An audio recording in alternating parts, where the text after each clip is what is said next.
పరిస్థితులు కానీ, ఆర్థిక పరిస్థితులు కానీ, మానసిక పరిస్థితులు కానీ మనందరికీ తెలిసినవే. కొందరికి అన్నీ ఉన్నా మనశ్శాంతి లేదు, ఆరోగ్యం లేదు, కొందరికి ఆర్థిక పరిస్థితులు ఇబ్బందిగా ఉన్నాయి. ప్రతి వ్యక్తికి ఏదో ఒక లోటు, ప్రతి వ్యక్తి సఫర్ అవుతున్నారు. మాకేమీ మాకు ధనం ఉంది అనడానికి లేదు, వాళ్ళకి ఏదో లోపం ఉంది. మాకేమీ మాకు పిల్లలు ఉన్నారా అనడానికి లేదు, వాళ్ళకి ఇంకేదో లోపం ఉంది. ఇలా ప్రతి వ్యక్తిలో ఏదో ఒక లోపం ఉంది.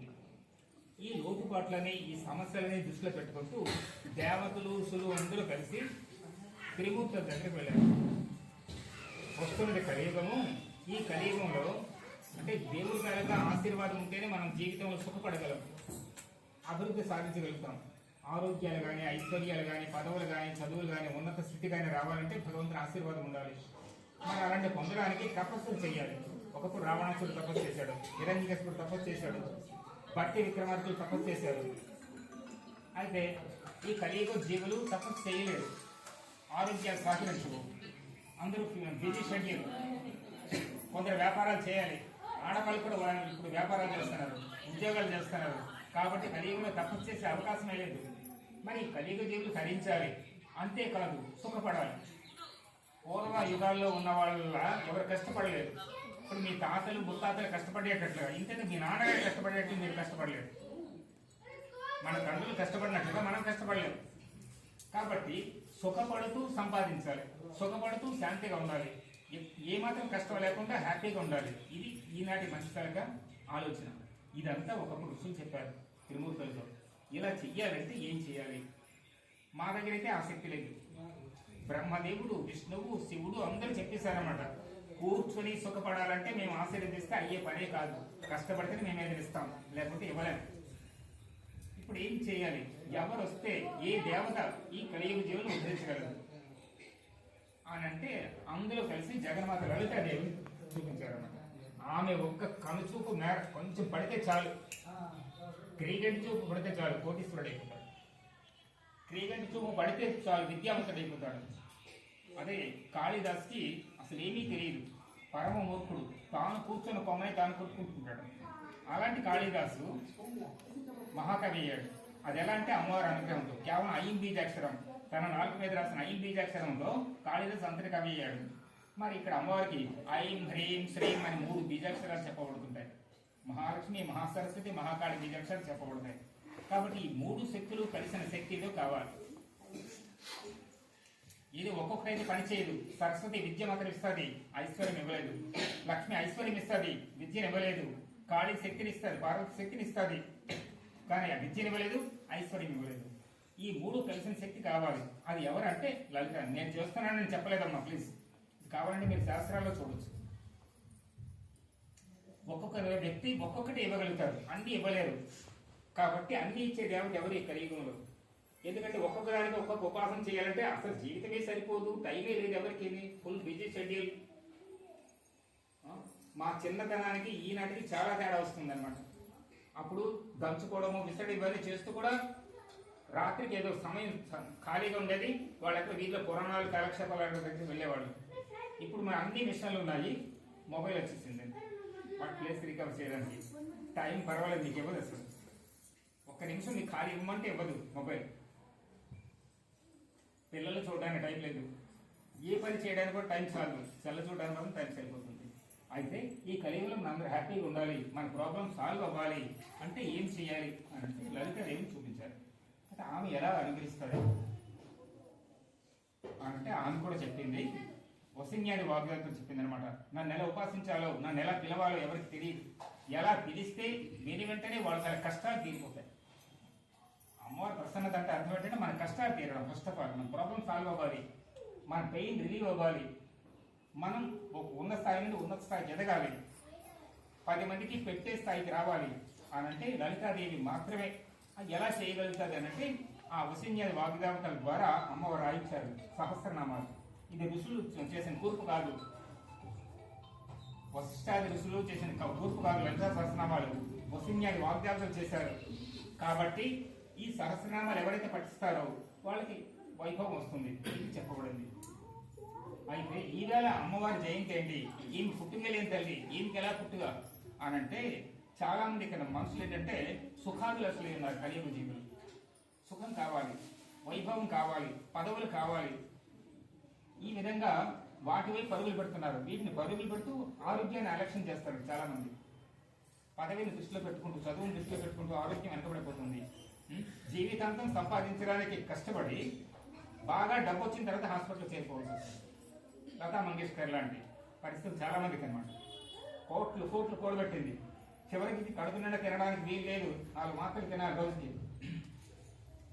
పెద్ద పెద్ద కారులో తిరగడానికి అవకాశం లేదు. అక్కడ హాస్పిటల్లో నర్సులు చేతులు పట్టుకుంటూ వీల్ చైర్లో కూర్చోబెడతారు. విలువైన పట్టుబట్టలు ఉన్నాయి, కట్టుకోవడానికి అవకాశం లేదు. ఆ మెడికల్ గౌన్, క్లినికల్ గౌన్. అలాంటి లతా మంగేష్కర్ మనకి ఎగ్జాంపుల్గా మిగిలింది ఈరోజు. అలెగ్జాండర్ చక్రవర్తి ప్రపంచ భూమండలం అంతా తన గుప్పెట్లో పెట్టుకున్నాడు.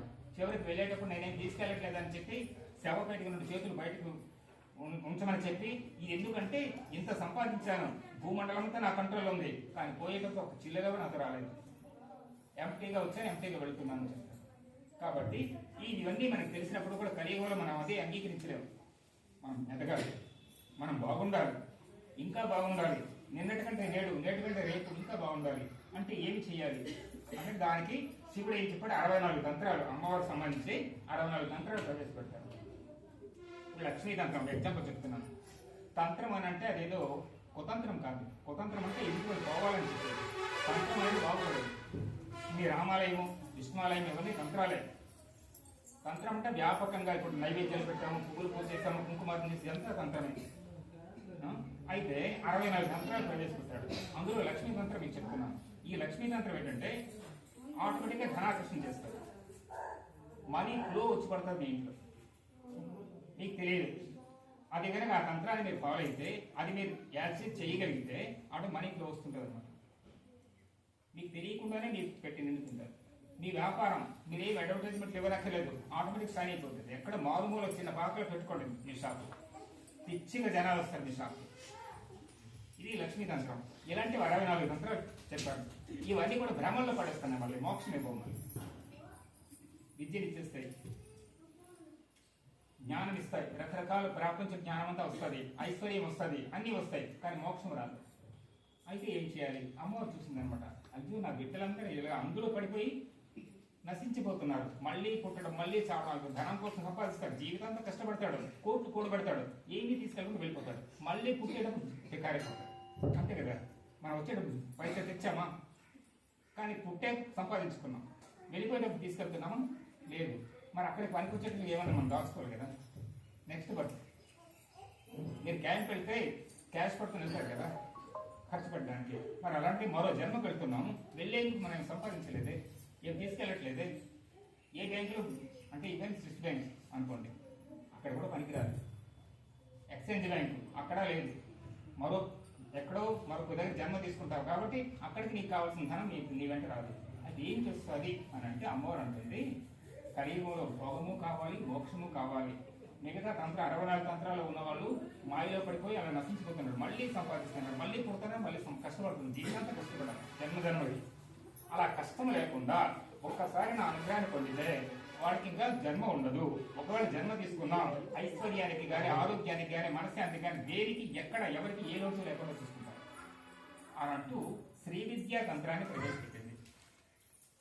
శ్రీ విద్యా తంత్రం, ఆ శ్రీ విద్య ఈ రోజు ఆవిర్భవించింది. మాఘ పౌర్ణమి రోజు ప్రపంచానికి అందజేసింది. శ్రీ విద్య అమ్మవారంటే లలిత సహస్రనామాలు కాదు, అమ్మవారంటే కంఠమాలే కాదు, అమ్మవారంటే లలిత చాలిసాయే కాదు, శ్రీ విద్య. అయితే ఏమండి శ్రీ విద్య ఎందుకండి అని అంటే మీకు ఒక్క మాట చెప్తాను. నేను ఎప్పుడైనా ఢిల్లీ కానీ ముంబై కానీ వెళ్ళేటప్పుడు కాంప్లెక్స్లో దిగిన తర్వాత, కాంప్లెక్స్లో దిగాక లేదా ఎయిర్పోర్ట్లో దిగిన తర్వాత మీరు అక్కడికి వెళ్ళాక మీ అన్నయ్య పేరు ఒక్కసారి చెప్పండి ఎవరికైనా, అక్కడ కళాసిద్ధి కానీ ఎక్కడైనా పేరు అంటే వెళ్ళగలరా? అలా అంటారు. పేరు చెప్తే ఎక్కడమ్మా? మీ అన్నయ్య రామారావు అనుకోండి ఫర్ ఎగ్జాంపుల్. ఏమండి రామారావు గారు ఇల్లు ఎక్కడంటే ఆయన అంటారు ఏ రామారావా, బి రామారావా, సి రామారావా అడుగుతారు కదా. ఆయన ఏం చేస్తున్నారు? పోలీస్ ఆఫీసరా, ఇన్కమ్ ట్యాక్స్ ఆఫీసరా అని అడుగుతారు కదా. వివరాలన్నీ కావాలి కాబట్టి ఒక పేరు వల్ల తప్పదు కదా. కనీసం ఫోన్ నెంబర్ ఉందా? లేదండి, పేరే ఉంది. ఇది సహస్రనామం. అర్థమైందా? సహస్రనామాల వల్ల మీకు ఏదో దొరుకుతుంది కానీ అమ్మ దొరకదు. అమ్మ కావాలంటే అర్థం ఏంటంటే అన్నీ ఉంటాయన్నమాట. భోగము మోక్షం, నీకు సుఖశాంతులు ఉంటాయి, దాంతోపాటు జ్ఞానము మోక్షం కూడా ఉంటాయి. ఈ రెండు ఇచ్చేది శ్రీ విద్య. ఈ శ్రీ విద్య ఇదిగా అవతరించింది. అది అమ్మవారు స్వయంగా తన నోట వెలువడింది శ్రీ విద్య అక్షరాలు. 15 బీజాక్షరాలు వచ్చాయి. ఆ 15 బీజాక్షరాలు అమ్మవారి స్వరూపం. మూల మంత్రాత్మిక మూల కూటత్రయ కళేవర అని చెప్పబడుతుంది. శ్రీమద్ వాగ్భవ కూటైక నిలయ స్వరూపము పంకజ. ఈ దేవతకి నేను రీసెర్చ్ చేశాను, అన్ని దేవత మంత్రాలు కావాలంటే ఇక్కడ మంత్ర గ్రంథాలు కూడా ఉన్నాయి. విష్ణువు తల మంత్రం ఇది, విష్ణువు నడుము మంత్రం ఇది, విష్ణువు కాలు మంత్రం ఇది. ఇక్కడ చెప్పబడలేదు. ఓం నమో నారాయణాయ ఉంది, అందులో తలేది తోకేది లేదు.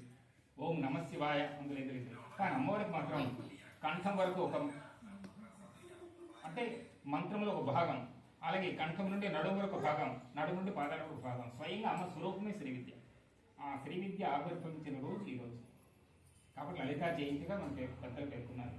ఈ లలితా జయంతి రోజుని ఎవరైతే అమ్మవారి గారిగా అభిషేక అర్చన దర్శనాలు చేస్తారో వాళ్ళకి కోటి జన్మల పుణ్యం వస్తుంది. అంతేకాదు ఈవేళ ఆదివారము పుష్యమి నక్షత్రం, పుష్యార్క యోగం ఉంటారు. చాలా ఎక్కువ ప్రయోజనం. ఇటువంటి మహత్కరమైన రోజు మీరందరూ ఇక్కడ సమావేశం కావడము, అమ్మవారిని దర్శించడము, అర్చించడము, సేవించడం అనేది సామాన్యమైనది కాదు. ఎన్ని తపస్సులు చేసిన దొరికిన ఫలితం దీనివల్ల మీకు ప్రాప్తిస్తుంది. శ్రీమాత్రే.